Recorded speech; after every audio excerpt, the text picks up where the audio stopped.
Mas matalino ka ba sa grade 5? Sinong Makata ang tinaguri ang ama ng makabagong tulang Filipino?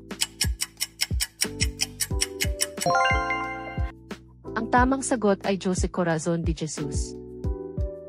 Anong tawag sa uri ng tula na may 17 pantig sa bawat taludtod at may 4 na saknong?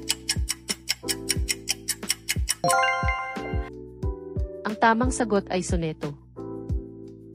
Ano ang tawag sa uri ng tula na naglalarawan ng kalikasan o buhay bukid?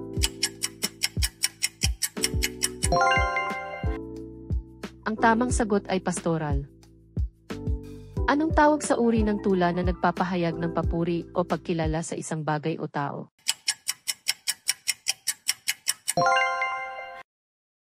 Ang tamang sagot ay audi. Anong tawag sa kilos pampanitikan na nagsasalaysay ng isang mahabang kwento o kwento?